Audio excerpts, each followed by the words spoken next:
Bonjour, je m'appelle Paul Boeck, je suis journaliste à la rédaction des sports du Télégramme. J'ai commencé par avoir un bac général en 2012 et puis ensuite je me suis orienté vers Sciences Po. Donc j'ai intégré l'école de Grenoble où j'ai fait ma licence. Et puis à l'issue de ces 3 ans, j'ai passé les écoles de journalisme. En fait, il y en a 14 qui sont reconnues en France. J'ai intégré celle de Grenoble où je suis donc resté l'intégralité de mon cursus universitaire pour 2 ans de master, au cours desquels je me suis spécialisé lors de la 2e année sur un profil un peu plus porté sur la radio, ce qui m'a permis, une fois diplômé, de travailler à France Bleu, alors ici à Quimper auprès de France Bleu Brésil, mais aussi à Grenoble à France Bleu Isère. Donc j'ai fait environ un an et demi de pige pour ces 2 radios. De temps en temps, je dépannais d'autres confrères pour des matchs de sport en direct notamment. Et puis au bout d'1 an et demi, je suis revenu m'installer en Bretagne. J'ai travaillé pour différents médias au statut qu'on appelle la pige, auprès de médias comme Foot Amateur, donc spécialisés dans le sport.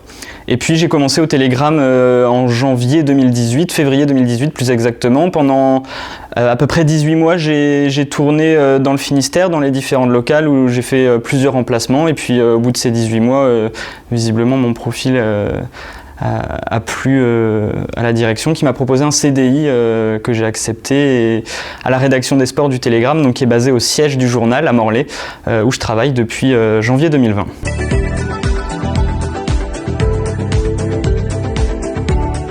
Moi, je suis journaliste donc à la rédaction des sports. Donc, c'est-à-dire que en fait, le métier a différents contours. C'est-à-dire que d'un côté, il peut y avoir un côté donc journalisme traditionnel comme on peut l'entendre, c'est-à-dire que je vais aller sur le terrain, je vais rencontrer des gens, je vais faire du reportage, je vais passer des coups de fil, aller chercher l'information. Et puis il y a un autre volet qui est articulé autour de l'édition parce qu'un journal, évidemment, il faut s'en charger, il faut corriger les articles, il faut faire de la mise en page, il faut aussi ensuite publier tous ces articles-là sur le site internet parce que le volet web a pris une énorme importance ces dernières années. Et puis en fait, c'est cette polyvalence-là qui m'intéresse beaucoup et de jongler entre ces différents aspects.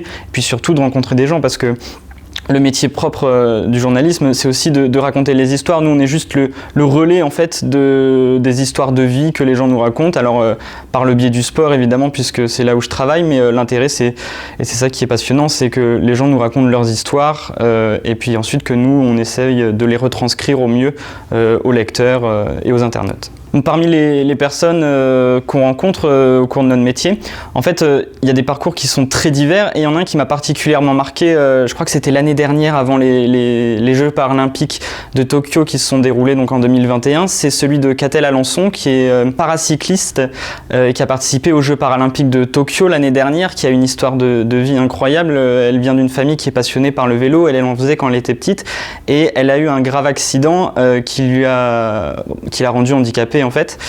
Et elle a rebondi, elle a quand même continué de faire du vélo, alors même que c'était à cause de ce sport qu'elle était handicapée. Et donc elle est allée à la fois, donc elle avait fait Rio en 2016, elle a fait Tokyo en 2021, elle a un parcours de vie passionnant et c'est une femme très engagée, autant dans le domaine sportif que social. Et donc ce sont des parcours de vie comme celui de Catel notamment, mais il y en a tellement d'autres en Bretagne, dans le monde du sport, qui nous donnent envie aussi de faire ce métier.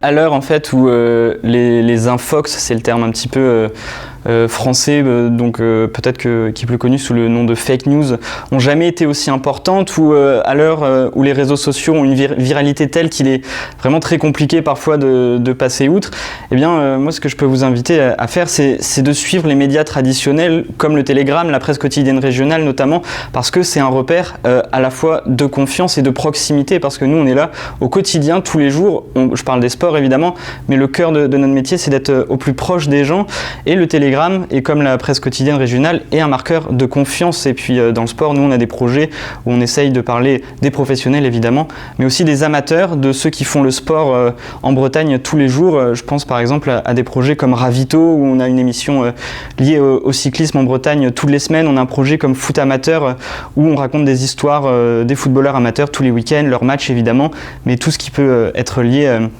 à leur actualité au long de la semaine. Et donc je ne peux que vous inviter à suivre pour vous informer au mieux les médias comme le Télégramme.